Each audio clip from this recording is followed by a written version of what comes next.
Address சக்க அப்படி வாங்க வலிக்கு. அஸ்ஸலாமு அலைக்கும் வரஹ்மத்துல்லாஹி வபரகாத்துஹு. அன்பார்ந்த அனைத்து உறவுகளுக்கும் இனிய இரவு வணக்கம்.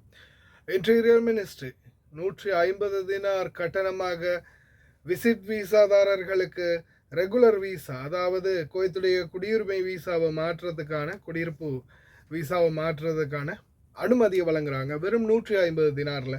அதுவும் இது பார்த்தீங்கன்னா இந்த ஷூன் வீசாவில் வெளியில் இருக்கிறவங்களுக்கு மட்டுமே தவிர வீட்டு தொழிலாளர்களுக்குரிய அந்த கேட்டகரிக்கில் யாராவது வந்திருந்தாங்களோ அவங்களுக்கு பார்த்தீங்கன்னா டொமஸ்டிக் ஒர்க்கர், மில்லத் monthly workers and those in similar categories exempts from this fee கட்டணத்தில் விதிவிலக்கு அளிக்கப்பட்டுள்ளது. அதுலேயும் குறிப்பாக பார்த்தீங்கன்னா, இப்போ நீங்கள் ஒரு வீட்டு தொழிலாளியாக இருக்கிற ஒருத்தர், உங்களுடைய ஃபேமிலி மெம்பர்ஸ் யாராவது விசிட் வீசாவில் நீங்கள் இப்போ ஒரு வேலை கொண்டு வந்திருந்தீங்கன்னா அவங்களுக்கு காதிம் வீசா, அதாவது ஷூன் கிடையாது, காதிம் வீசா, அந்த கஃபீலுடைய பேரில் மாற்றி அடிக்கலாம் விசிட் வீசாவில் இருந்து. கட்டணம்ன்றது பார்த்திங்கன்னா அந்த மெடிக்கல் ஃபீ, அக்காம அடிக்கிறது, அந்தந்த மற்ற கட்டணங்களை தவிர எக்ஸ்ட்ரா 150 தினார் கட்ட வேண்டியதில்லை. இதே ஷூன் வீசாக்காரர்கள் யாராவது உங்கள் ஃபேமிலி மெம்பர்ஸை இப்போதைக்கு நீங்கள் குவைத்தில் ஃபேமிலி வீசாவில் இல்லாமல் விசிட் வீசாவில் கொண்டு வந்திருந்தீங்கன்னா உங்களுக்கு வெறும் 150 தினார் ரெசிடென்சி அஃபேர்ஸ் டிபார்ட்மெண்ட்டுக்கு கட்டணமாக செலுத்திட்டு உள்துறை அமைச்சகத்துக்கு நீங்கள் ஒரு ஸ்பான்சருக்கு அவங்கள வேலைக்கு அமர்த்துறதுக்கான வீசாக்கு மாற்றிக்கொள்ள முடியும். கடந்த காலங்களில் பார்த்தீங்கன்னா இந்த மாதிரியான ஒரு கேட்டகரியை கொடுத்துருந்தாங்க.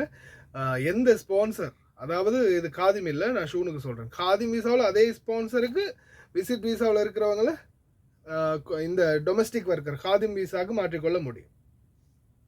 அப்படி இல்லாமல் அதே ஒரு ஷூன் வீசாவில் இருக்கிறீங்களா இருந்தால், இப்போ யாராவது ஒருத்தர் உங்களுக்கு விசிட் கொடுத்து நீங்கள் வந்திருக்கீங்களா இருந்தால் அவங்களுடைய அந்த விசிட் வீசாக்குரிய கேட்டகரியை இன்னொரு கஃபீல் மூலமாக சரி நீங்கள் வேறொரு ஸ்பான்சர்ஷிப்புக்கு மாற்றிக்கொள்ளலாம். இதே இவ்வளவு சிம்பிளாக, இவ்வளவு ஒரு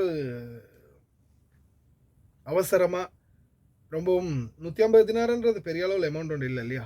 400, 500, 700 தினாரெல்லாம் இருந்த காலம் போய் 350 தினார் இருந்த காலம் போய் இப்போ 150 தினாரை கொண்டு வந்திருக்கிறாங்க. அப்படின்றதுக்கான மெயினான ரீசன் குவைத்தில் தற்போது இருக்கக்கூடிய சூழ்நிலை, அதே போல் தொழிலாளர் பற்றாக்குறை, அது போதாததுக்கு சுற்றி வளைச்சு எல்லா பக்கமும் அதிரடி வேட்டை, அதே மாதிரி நிறைய இடங்களில் பார்த்திங்கன்னா கைது நடவடிக்கை, ரீசெண்டாக ஜிலீப் ஷோக்கில் நடந்த கைது, இந்த மாதிரி சம்பவங்களால் பல பேர் தொழிலாளர்கள் நாடு கடத்தப்பட்டிருக்கிறாங்க. இந்த மாதிரி நாடு கடத்தப்பட்டதால் பலருக்குமே வேலை இழக்க நேர்ந்தது.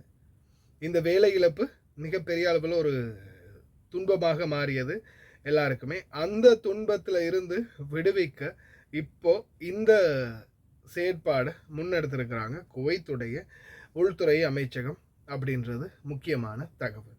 அதே போல் பார்த்தீங்கன்னா இது சம்பந்தமாக அரப் டைம்ஸ்லையும் இப்போ ரீசெண்டாக ஒரு தகவலை வெளியிட்டிருந்தாங்க. அந்த தகவலுடைய டிரான்ஸ்லேஷனை பார்ப்போம் இப்படி இருக்குதுன்னு. வருகை வீசா குடியிருப்பு விசாவாக மாற்றுவதற்கு குவைத் 150 தினார் கட்டணம் நிர்ணயித்துள்ளது. ஆகஸ்ட் 2 வெளிநாட்டினர் வசிப்பிட சட்டத்தின் நிர்வாக விதிமுறைகளில் செய்யப்பட்ட புதிய திருத்தங்களின் கீழ் வருகை நுழைவு வீசாவை வழக்கமான வசிப்பிட அனுமதியாக மாற்றுவதற்கு குவைத் 150 தினார் கட்டணத்தை அறிமுகப்படுத்தியுள்ளது. குடியிருப்பு சட்டத்தின் நிர்வாக விதிமுறைகளை நிர்வகிக்கும் 2025 ஆண்டின் அமைச்சரவை முடிவு எண் 2249 சில விதிகளை திருத்தி அமைக்கும் இந்த திருத்தம் 2026 ஆண்டின் உள்துறை அமைச்சக முடிவு எண் 1091 மூலம் குவைத் அலியோம் என்ற அதிகாரப்பூர்வ அரசிதழின் ஞாயிற்றுக்கிழமை இதழில் வெளியிடப்பட்டது. புதிய திருத்தத்தின் கீழ் நிர்வாக விதிமுறைகளின் பிரிவு 16க்கு இணங்க வருகை வீசாவை வழக்கமான குடியிருப்பு அனுமதியாக மாற்றும் சேவைக்கு 150 தினார் கட்டணமாக செலுத்த வேண்டும் என்று கோரும் புதிய பிரிவு 4 பிரிவு 39 19க்கு சேர்க்கப்பட்டுள்ளது. நிர்வாக விதிமுறைகளின் 20வது பிரிவின் விதிகளுக்கு இணங்க இந்த முடிவு வீட்டு பணியாளர்கள் மற்றும் அது போன்ற பிரிவினருக்கு கட்டணம் செலுத்துவதில் இருந்து விலக்கு அளிக்கிறது. வீட்டு தொழிலாளர் சம்பந்தப்பட்ட அந்த டொமெஸ்டிக் ஒர்க்கர் விசாக்குள்ள இருக்கிற அந்த டீமுக்கு வந்து கட்டணம் விலக்கு அளிக்கப்படுகிறது. சம்பந்தப்பட்ட அதிகாரிகள் தத்தமது அதிகார வரம்புக்குள் இந்த முடிவை செயல்படுத்த அறிவுறுத்தப்பட்டுள்ளதாக உள்துறை அமைச்சகம் தெரிவித்துள்ளது. இந்த திருத்தம் அதிகாரப்பூர்வ அரசிதழ் வெளியிடப்பட்ட நாளிலிருந்து உடனடியாக அமலுக்கு வருகிறது.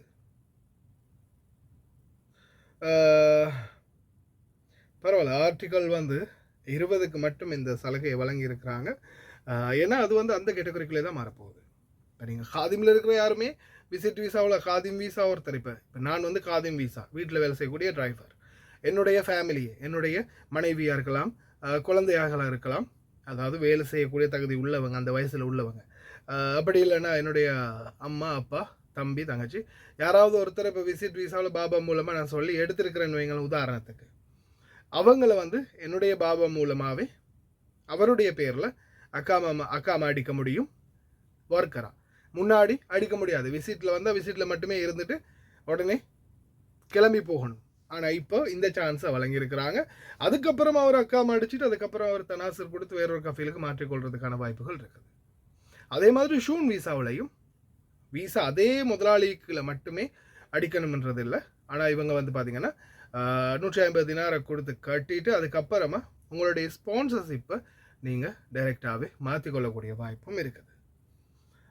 நல்ல ஒரு சலுகை தான். இந்த வாய்ப்பு நிறைய பேருக்கு பயனுள்ளதாக இருக்கும் அப்படின்னு நினைக்கிறேன், விசிட் விசாவில் வந்தவங்களுக்கு. அதே மாதிரி இதுக்கு பிறகும் விசிட் விசாவில் வந்து மாற்றக்கூடிய வாய்ப்புகள் இன்னும் அதிகமாக கிடச்சிச்சுன்னா நல்லம். ஏன்னா கண்டவனுக்கு காசு கொடுத்து அவ்வளோ கஷ்டப்பட்டு 5 லட்சம் 10 லட்சம் 20 லட்சம் 15 லட்சம்னு கொடுத்து கஷ்டப்பட்டு வாரத்தை ஒரு விசிட் விசா கவர்மெண்ட் மூலமாக கொடுப்பாங்களா தான் இன்னும் சிறந்ததாக இருக்கும் இல்லையா? விசிட் விசா ஒன்று கவர்மெண்ட்டால் கொடுக்கணும், வந்து அந்த விசிட் விசாவில் வேலை செய்யும். ஆனால் இன்னொரு பிரச்சனை இருக்குது, நம்ம மக்கள் தான் அதை ஓவர் அட்வான்டேஜ் எடுத்துக்குவாங்களே. விசிட் விசாவில் வந்துட்டு அப்புறமா இல்லீகலாக வேலை பார்க்க ஆரம்பிச்சிருவாங்க. அந்த மாதிரி பிரச்சனையும் இருக்குது. விசிட் விசாவில் வந்து தொழிலை மாற்றிக்கிட்டு வேலை செய்வாங்கன்னா பிரச்சனை இல்லை.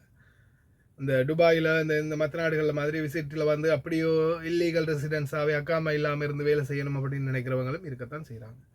அதனால் ரொம்ப ரிஸ்க் இதுவும். சரி, பார்ப்போம். இது சரியான எல்லாத்தையுமே நம்ம கையில் தான் இருக்குது. மக்கள் சரியாத ரூல்ஸை ஃபாலோ பண்ணி சரியாக நடந்துக்கிட்டாங்கன்னா நம்மளுக்கு இன்னும் இலகுவான சட்டங்கள் வரும். நம்ம ரூல்ஸ் எவ்வளோக்கு பிரேக் பண்ணுறோமோ அவ்வளோக்கு கவர்மெண்ட்டு நம்ம மேலே அதிகமான நிபந்தனைகள் மற்றும் கடுமையான சட்டங்களை போடுவாங்க. இதுதான் நிதர்சனம். ஓகே ஃப்ரெண்ட்ஸ், இந்த தகவலை முடிந்த வரைக்கும் நண்பர்களுக்கும் ஷேர் பண்ணுங்கள். உள்துறை அமைச்சருக்கும் உள்துறை அமைச்சகத்துக்கும் மன்னருக்கும் அதிகாரிகளுக்கும் நன்றிகள்.